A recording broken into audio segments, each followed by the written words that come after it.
Goed. Heeltemal reg gedeel. Maar nou is ons op die punt waar jy genoeg verstaan van breuke. Wat noem ons hierdie getal, Henko? Wat noem ons daai getal? 3. Dis die getal 3, maar wat noem ons hom in hierdie situasie? Wat is hy hier? Kyk hier. 'n nommer? Nee, hy is nie 'n noemer. Wel, eventueel, hy is eintlik 'n noemer, maar wat is hy ook? 'n deel. 'n deler, né? Dele. Daai groot getal noem ons die? Die Sê, help my. Die deeltal. gedeelte. Wat noem ons die antwoord? Die Nee, die produk is vermaal. antwoord. Nee. Quotient. Die quotient. Goed. Ons kan nie oor goed praat as ons nie hulle name ken nie. Né? Goed. Nou het ek die heel getal. Hierdie is mos 'n heel getal. Ek het nou die deler in die heel getal ingedeel. Nou kry ek 'n antwoord. Maar ek nou bly daar 'n 2 oor. Nou, as ek nou in graad 5 is en ek het nog nie lekker met breuke gewerk nie, dan sê ek dis, of eintlik seker as ek in graad 3 is en ek het nog nie lekker met breuke gewerk nie, en sê ek res 2. Maar wat is ek besig om te doen, Henko? Ek is besig om te deel. Ja. Nou, al wat ek nou weet is, ek is nou klaar met die heel getalle. Nou beweeg ek na die breuke toe. Wat moet ek nou nog met daai 2 doen? Ek het 'n deler hier. Wat moet ek met hierdie 2 doen? Op die nommer op die 3. Op die 3 sit, want dit is die deeltal nou en dit is die deler. So ek sê nie res 2 nie. Ek sê die antwoord is 18.105 en 2 op 3. Want ek moet nog daai 2 moet ek nog eintlik deel, maar dan is dit 'n breuk. Dan het ek nou nie meer 'n deler nie, dan het ek 'n noemer, presies soos wat jy gesê het. Want breuke beteken eintlik ek's besig om te deel. Né? Ja. Ek deel goed op wanneer ek met breuke werk. Ek maak deeltjies van goed. Maar nou het jy al ook begin leer van desimale breuke.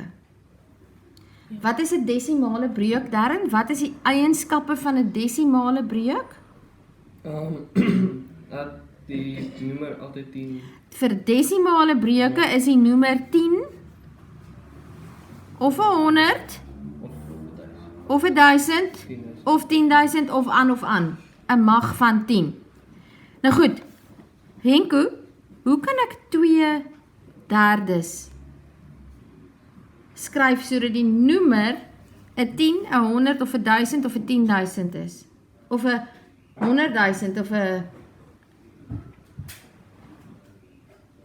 met watter getal kan ek met 3 maal sodat ek 'n antwoord kry wat 'n mag van 10 is? Nou dit kan nou 'n bietjie tricky raak. Nou wys ek vir jou hoe om dit te doen. Jy het mos nou gesê daai is 'n deelsom, nê? Ja. Dis net 'n doodgewone deelsom. Nou kom ons doen dit. Kom ons doen daai doodgewone deelsom. 2 is my deeltal gedeel deur 3. Nou sê ek vir myself 3 kan nie in 2 ingaan nie. Nou verneek ek so 'n bietjie. Dis waar. Ek verneek so 'n bietjie.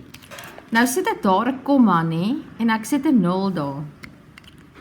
So 3 kan nie in 2 ingaan nie. Hy gaan 0 keer daar. Maar 3 kan in 20 ingaan. Hoeveel keer gaan 3 in 20 in? 6 keer. 6 keer, want 3 maal 6 is 18. Nou doen ek my gewone lang deel. Dankie. Daar. Dink vir Kom ons sit hom net so. Goed, ek het nou gesê ek verneek 'n bietjie want ek sit nou vir my 0 daaraan. Net dat ek my deling kan doen, maar ek werk eintlik met 'n breuk, nê? 6 maal 3 is 18. 20 minus 18 is 2. En nou het ek weer 3 op 2, nou sit ek nog 'n 0 daarby. Dan word dit 20. Dan gaan dit 6 wees. En dit gaan aanhou en aanhou en aanhou en aanhou en aanhou. En ek het vir julle gesê, jy kan maar stop by 2 plekke na die komma. So, dit is hoe jy hierdie 2/3 as 'n desimale breek maak, maar jy kan maar uit jou kop uit onthou, 2/3 is as 'n desimale breek is 0, hoeveel 6e is daar? Kom ons kyk gou. As jy op jou sakrekenaar intik, 2,3, dan is dit 0,1, 2, 3, 4, 5, 6, 7, 6e, en dan eindig hy op 'n 7. So, dit sê vir my, om 3 in 'n desimale breek te maak, moet ek hom met 1, 2, 3, 4, 5, 6, 7, 8. Ek gaan hom met, is meer as 1 miljoen, gaan ek hom moet maal om daai plekke na die komma te kry. Henko, verstaan jy? Ja, Doen nou die volgende een asseblief. So wat het jy nie, Ja, ek het hom nie gevat soos ek hom moet.